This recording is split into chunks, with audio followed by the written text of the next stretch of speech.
Well, hello and welcome everybody from Atlanta, Georgia, which is where I'm from. And I'm super glad that you're here because I think we have some real opportunities to change the landscape of education right now. And as an educator myself, and I'm still a certified teacher, I find this absolutely a wonderful time to make some of the systemic changes that I think are going to radically reinvent education for every student coming up in the future. Our session right now is around this idea of federal funding and the clarity that you may want to have around federal funding itself. There are three new acts. So the CARES Act came out in March, then there was the CRRSA Act that came out in December, and now we recently have had the American Rescue Plan Act, or ARPA, that is going to be kind of the focus of where we're going to go today, because I think the key here is to understand how all these funding rounds interact with each other and identify some of the new requirements that have been put on the federal funding that are going to make your instruction stronger. And then finally, I want to talk a little bit about emerging opportunities so that you can support your students and your teachers. And if you're a teacher, support yourself and your students in your classrooms. I think that's really kind of where we all want to drive. Now, to begin with, I would like to ask you a question. And Danielle, if you could put that first link into the chat box, that would be super. What I'd like to do is I'd like you to think of funding from a curriculum director's perspective. So this particular query, and I'll show you what it looks like right here, is about a district curriculum director, Mina, whose school receives Title I funds, and she wants to implement a summer program that can be home-based. And the question is, what kind of considerations are there for her funding choices? So if you would hop onto the chat right now, or I'm sorry, on the chat right now, there's the link. If you would hop onto that right now, you can actually see this particular survey, and then we can talk about that for just a moment. So I'm going to give you a minute to address that. I'm going to give you a minute to take a look at that.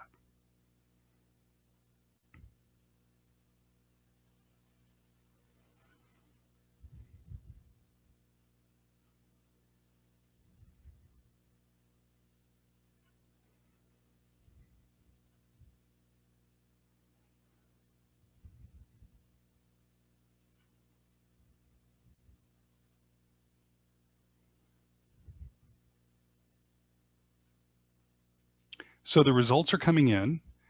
You can see that right here. And so the first question is, does Mina have to use all of her Title I funds first before she can start using her COVID-related funds? And the answer to that is no. And most people got that correctly. You can use your Title I funds, and you should be using them very separately than how you use your COVID-related funding or your federal funding. The question that comes next is she allowed to use COVID-related funding for this? Which one is the best to use? And again, the question is, she wants to implement a summer home learning curriculum. And the answer really is all of them. What I found in several audiences that I presented this to is that they forget about the CRRSA funds. All three of these include provisions for summer learning.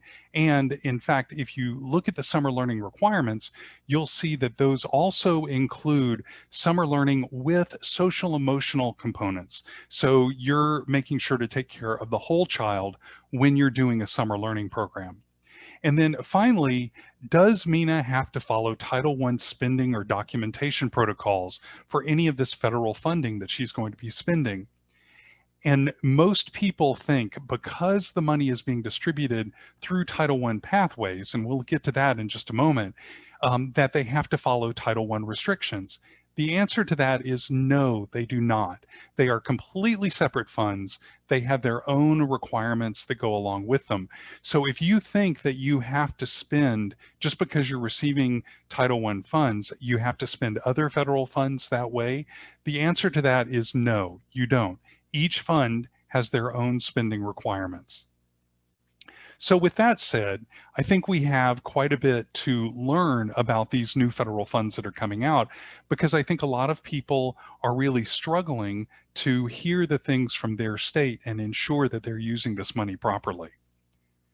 Let's take a quick look at all the different funds that are available. So we have 3 different funds that came out, and I mentioned these just a moment ago.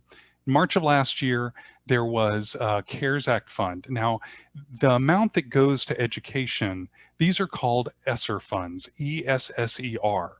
And there was also an amount that went to governors that they could use in a very discretionary format. And those are called GEAR funds. We'll talk about those again in just a moment. The spending deadline, and this is where you should probably pay attention, is that there is a spending deadline for each year's amount of money. The CARES Act funding expires. It should be encumbered by September 30th of 2021.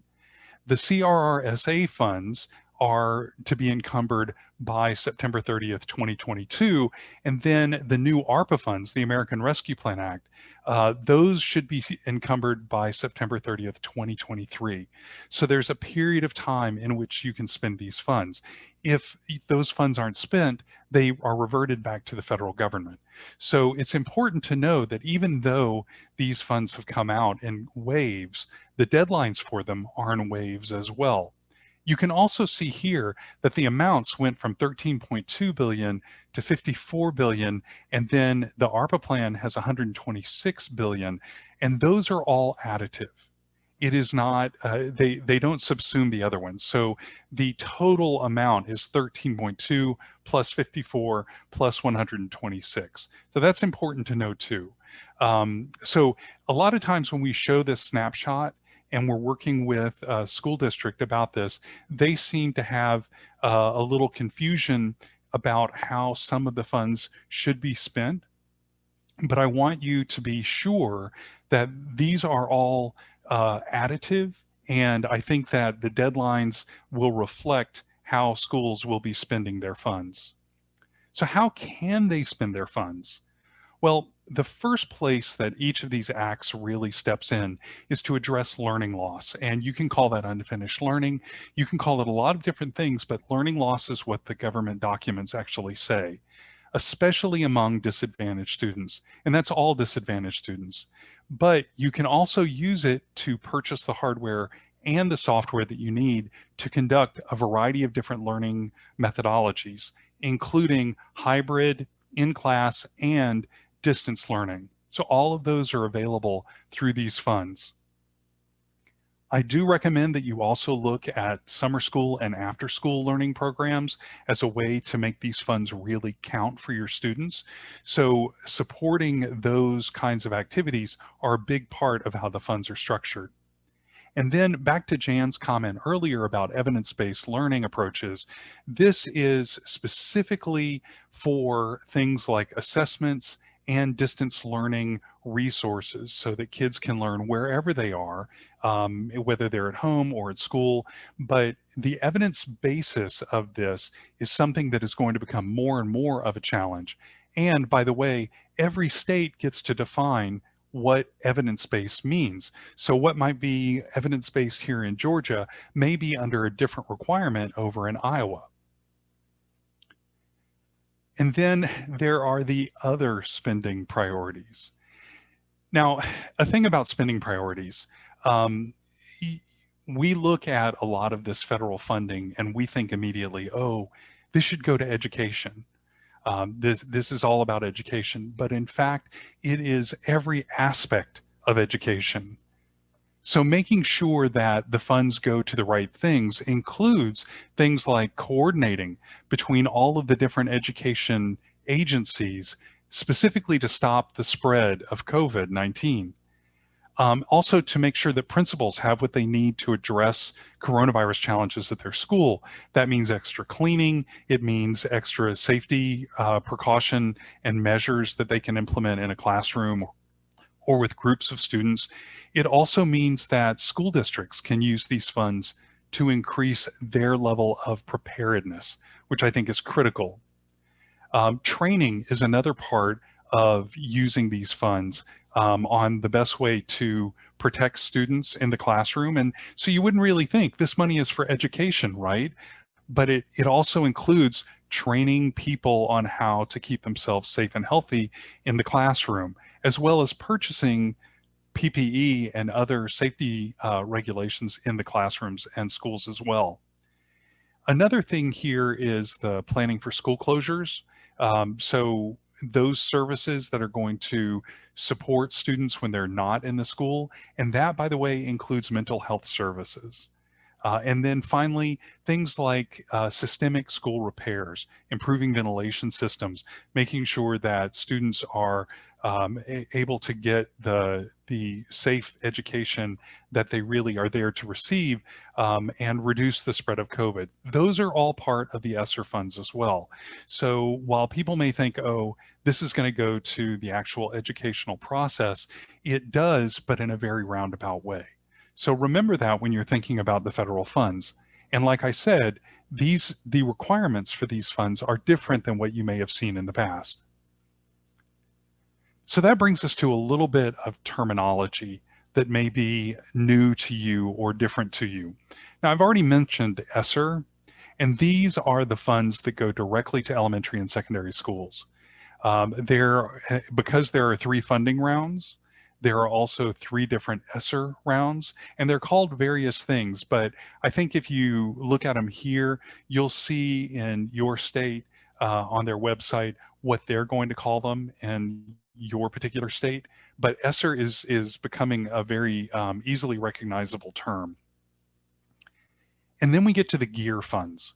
Now, the GEAR funds in the past, in the CARES Act and CRRSA, they were both designed specifically to address schools that did not have large Title I populations and higher education institutions. So the governors could use money to address the learning needs and the safety needs in private schools or parochial schools or charter schools, as well as higher education institutions. Some governors decided that they were going to distribute the money as an additional amount along with the CARES Act and with CRRSA. But it's important to remember that the governor has discretionary funds that they are using to spend on those schools that may not be receiving a lot of the federal funding. And then finally, I mentioned Title I before. And Title I is probably the best reported socioeconomic data that we have in our entire school system. The reason that the Fed chose to distribute funds using Title I funding was mainly because there were great pools of data and already existing funding patterns that they could simply add the money to and have it go out to the schools in the proper pathways. So Title I funds sometimes get wrapped up in all of this, but I want you to remember that just because we're using that data to distribute federal funds doesn't mean that it comes along with the same title regulations. And if you've ever dealt with title regulations before, you know exactly what I'm talking about. It is a lot of paperwork and a lot of information that you have to keep and maintain, even with things like computer equipment and things like that. But wait, there's more. One of the things that you may also run across is something called the Education Stabilization Fund. And the Education Stabilization Fund is a larger umbrella of all the funds. And I'm going to show you just a little snapshot that the Office of Elementary and Secondary Education have put together. This is one of the federal government's pages. And what they did is they gave us a full picture of all of the different funds that are out there. So we have the Education Stabilization Fund. We also have a Reimagine Workforce Preparation Fund. We already mentioned the Governor's Emergency Education Relief Fund, and ESSER is right here. But there's more, right? There's the Higher Education Fund. There's the fund that just recently came out, but this is for higher education. And then you have other, now currently there's the emergency assistance for non-public schools. So all of these are different funds that are part of the larger federal funding. So when we think about ESSER, we're only thinking about one piece of this that is available in the total federal funding. You may have also recently heard, and I just showed you this, the emergency assistant for non-public schools, and that's, you'll hear it pronounced as EANS. The EANS funding is something that is new in CRRSA in December, and then again in March of this year. Now, these are funds that private, charter, and parochial schools can apply for from the state. This money is given to the state to distribute to those kinds of schools that don't receive public funding. So if you are in a school like that, then this would be one of the places where your school could receive more funding. And that's something that your state would have more information about. Most states have published their EANS applications online in their Department of Education web pages. So please make sure you take a look there, because they're going to be the ones who can answer your specific questions about your state. And then I already mentioned the HERE funds. These are your higher education funds that are part of the different federal funding. But if you are working in a high school environment, if you have dual enrollment or extended enrollment, then the HERE funds may be part of contributing to students progressing from high school to college seamlessly, or perhaps while they're still in the high school environment.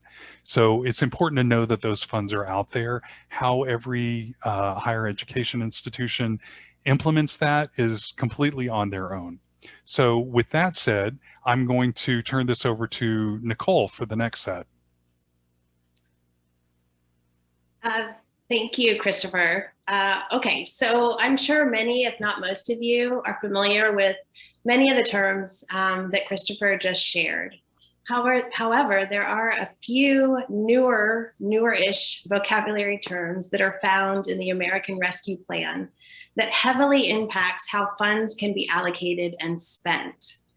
The law includes two critical fiscal policies, and those two would be the maintenance of effort and the maintenance of equity. These policies were designed to protect our nation's most underserved students from disproportionately harmful cuts we have experienced in past recessions. So basically ensuring that federal funds are used, and this is really, really important, that federal funds are used in addition to, but not in place of, state and local educational funding. So states will still have their local funding for them to utilize, but that is in addition to the federal funding that is seen through ARPA. So just something to really keep in mind. So in terms of maintenance of effort, to ensure that spending for K-12 education represents at least the same share of total spending in fiscal year 22 and 23, and that's really the years that we're going to be focusing on, fiscal year 22 and 23, as it did on average in fiscal years 17 through 19.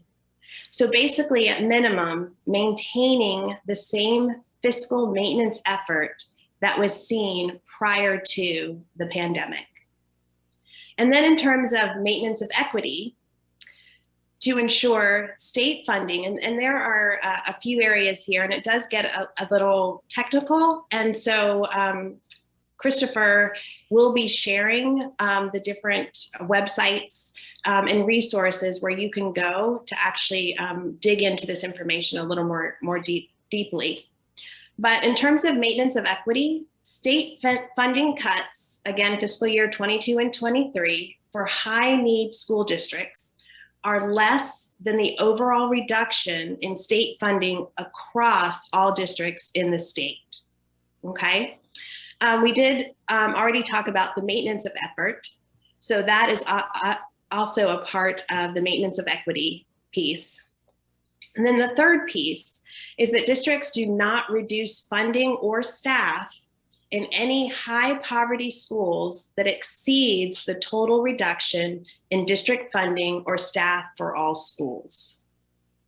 All right, and the last piece we're going to touch on here with kind of newish vocabulary with ARPA is around evidence-based learning.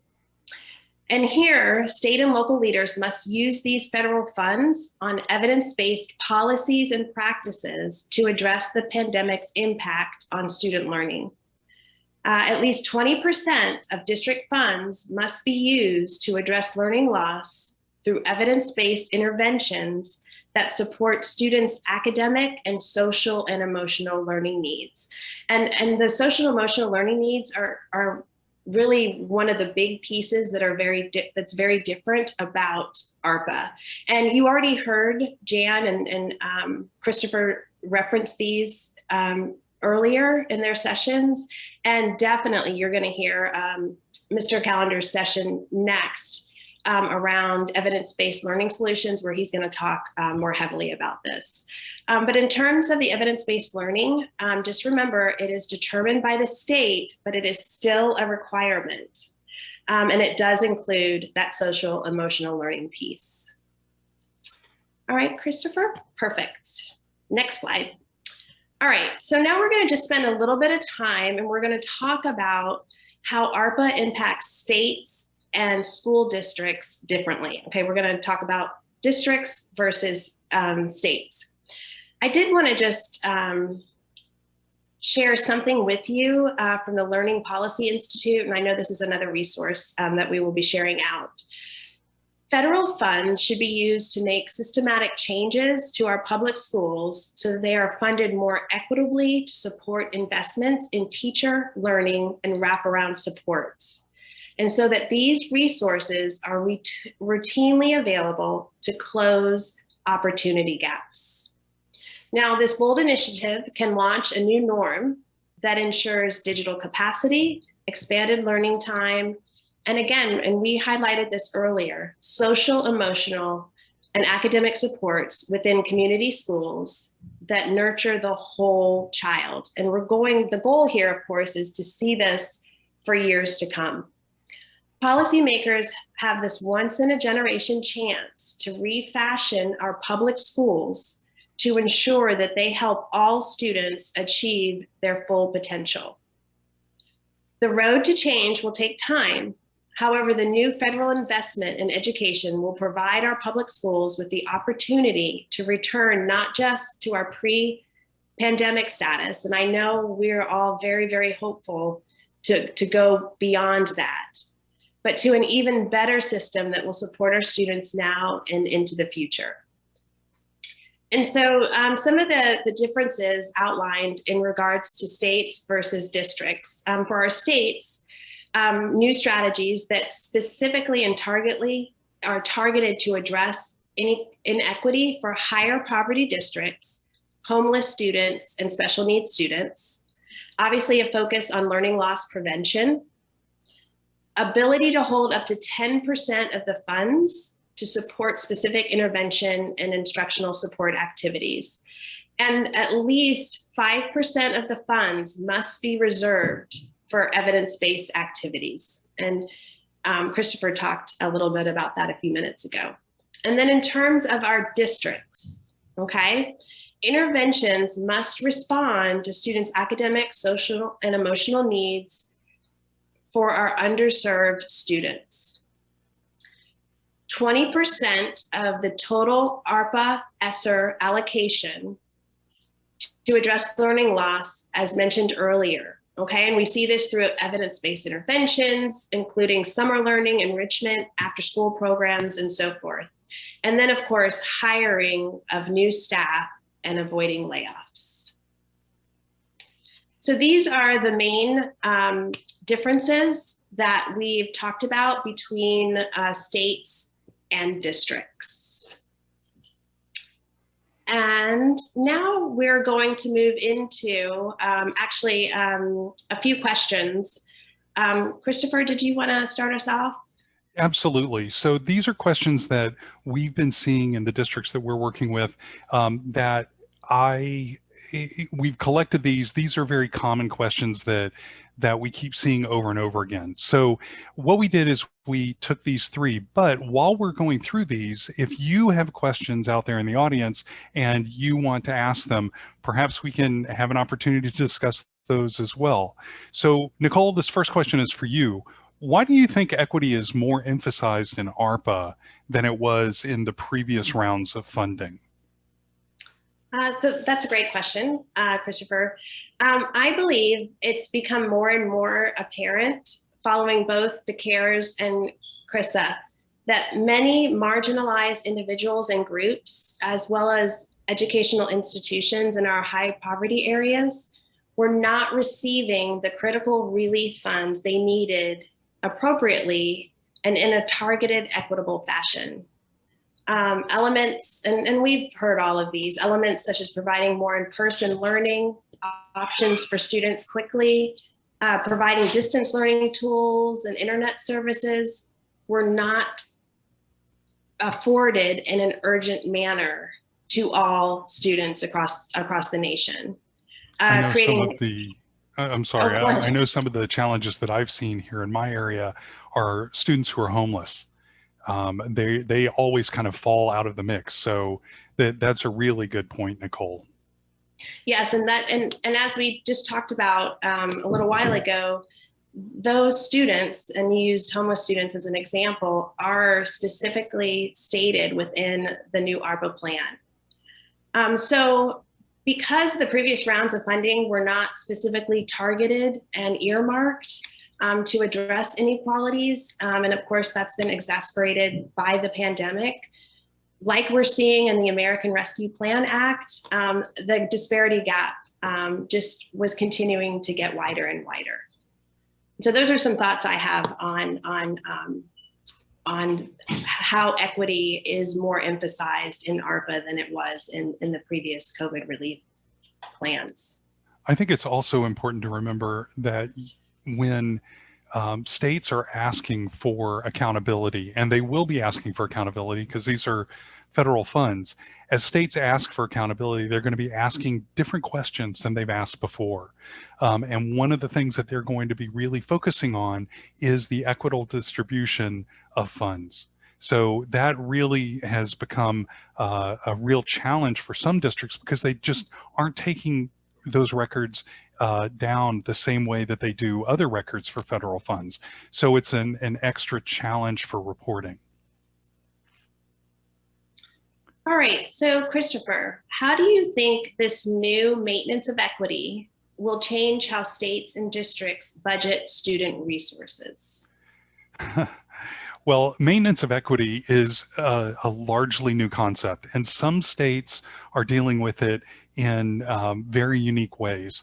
Some states are trying to figure out even how to grapple with the concept of maintenance of equity. So to refresh your memory, maintenance of equity is the maintenance of funding from the legislature that goes toward equitable practices in education. So this includes different social resources, and Nicole, you mentioned social emotional resources. It includes things like sheltering resources that schools are doing now to support many of their students, but this would be making sure that whatever funds come from the Fed are added on top of what is already being legislated by that state to address the most vulnerable students. So this includes things like curriculum resources or intervention resources. It includes making sure that students have food and have a safe environment that is protected and also is going to foster their growth. It includes things like after-school programs and summer learning opportunities to help kids with kind of maintenance of learning and avoiding learning loss and actually address some of that unfinished learning. So maintenance of equity is going to be one of the line items that we're going to see over and over again in the accounting for federal funds. I'm going to say it again, this goes on top of whatever the schools and states have been allocating already for equitable services to students. And then finally, what are some of the strategies for increasing equity and accessibility? And that would be for learning in the upcoming year or years. What do you think, Nicole? Yeah, so I know there's so many that we could talk about, Christopher, many of which so many tuning in today are already incorporating into their classrooms, into their schools, and into their districts. We've already heard some examples during Dr. Hasbrook's session earlier this morning, and I know we're going to hear obviously more from Mr. Calendar's session this afternoon. But if I had to pick my top 5, they would be highly qualified and compensated teachers that are provided multiple opportunities for professional learning. The importance of culturally responsive, relevant, and sustaining instruction enhanced by academically and educationally sound, accurate, and evidence-based content and resources. Obviously, promoting student agency, and we talked about teaching to the whole child and really embracing the intrinsic value and potential for every student. Certainly accommodating learning styles and disabilities, all students' learning styles and disabilities. And my 5th one, which is so important, establishing a strong, diverse classroom, school, district culture, and community that's centered around empathy, compassion, respect, justice, equity, and social action. And I think that social action piece is so important, not only within the classroom, but also outside of the classroom. Can you tell me a little bit more about what you mean by that?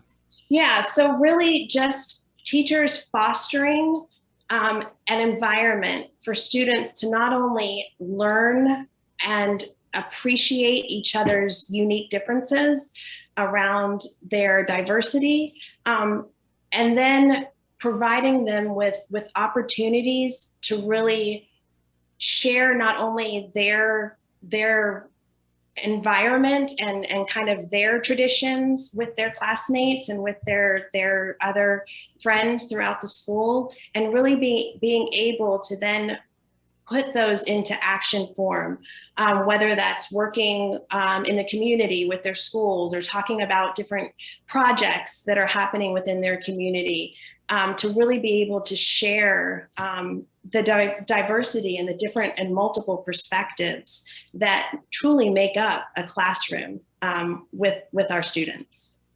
Well put. Thank you for sharing that. Any other comments on that? I think that's all I have. Just that those would have been my top 5. Again, there are so many, and I know, and hopefully I hope that our attendees here are also sharing their strategies that they use to really build strong equity within their classrooms. Danielle, have any questions come in? No questions so far. Okay. One thing I would like to add on to your comments, Nicole, the things that I've been seeing lately that have been coming out of states and school districts have also really focused on that cultural responsiveness, that incorporating diversity and incorporating different perspectives of both learning and home life and even language. Those things are making a big difference in a lot of classrooms so that kids are showing up. And I thought what Jan she had so much good stuff to say about the fact that we're not wired to read, that this is something that's been added on to us in the recent past as human beings, that we're wired for that social and verbal kind of interaction. So this shift to making school more accessible and more culturally responsive takes away a layer of barrier that some students experience simply because they go into a classroom and the only language being spoken is English. So I really feel very hopeful about a lot of that change. I think it's systemic and it's critical for education to continue to thrive. Absolutely. Now, I do have a treat for everyone, and I'm going to hop over to this page now. This is a very special map that the federal government has done. This particular tool is periodically updated, and it is a tool that identifies how funds have been spent within each state. Now, every state reports a little bit differently, and I know the federal government is trying to get all of the data in here, but I want to point out that this data is good as of February 28th of this year, and it will continue to move forward as more data is incorporated into the tool. Now, what I want you to look at on the state is that over here on the left, and again, this is the Education Stabilization Fund, if you remember that from our earlier vocabulary, these are all the amounts that have been included in the Education Stabilization Fund, but each state is clickable. And if I want to know how Nevada has spent their funds, I can simply click on this state and it will take me to a page just for Nevada to help me understand a little bit more about how they've spent. And this goes all the way down in many states down to the district level. So you can actually look up your particular district and find out more. So I'm going to go back up to the big map here. And I'm going to show you that there are some other buttons up here at the top, including how much has been spent and the percentage that's been spent. So when we look at the map, we see that the big four show up, right? California, Texas, New York, and Florida. Those are the four states that tend to receive the largest amount in terms of federal funding. But if I click over here to the percentage spent, and by the way, the darker color means the higher amount, whether it's a percentage or whether it's an amount of dollars. And I want you to keep your eye right here on New York and look at what happens. They received $7 billion or $7.7 billion in funding, but when I click on the percentage spent, you'll see that they are currently registering only having spent 11% of their funds. Now, there are lots of different reasons for that. It could be that there is a strategy that they're implementing a little bit more slowly than other states have implemented it because they wanted to see what other states have done in the past. So this particular tool tells us a lot about how funding and how spending has gone together in these states. So another way to look at this is to click over here on just the ESSER funds.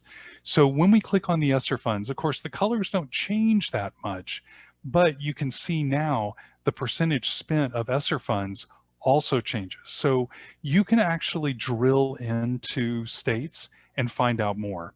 So just for fun, let's go ahead and click on Georgia because that's where I am right now.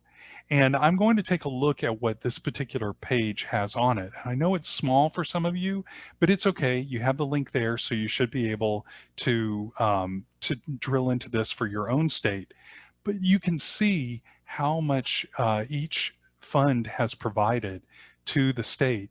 And then you can actually go into the different places where the funds have been distributed. So let's see, if I scroll down here to a few of the other districts, you can actually see by fund how much has been distributed.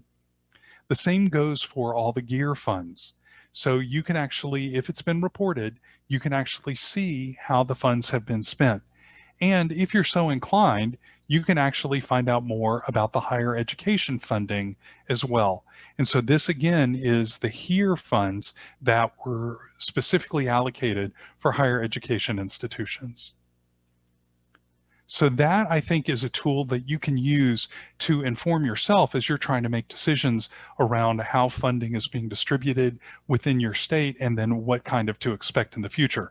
Because at this point, the ARPA funds are not part of this mix. And when they are, then of course the data will be updated so you can see even more along those lines. So Nicole, do you have any questions about that? I know we've looked at this a couple of times, but. Yeah, we did not, as of right now, we don't have any questions from the group. Okay, awesome. Well, with that said, I want to thank all of you for your time today. This has been a lot of fun to present, and I know that I'm really looking forward to Wayne's materials, and I learned so much from Dr. Hasbrook. It just seems like there are so many great things going on right now.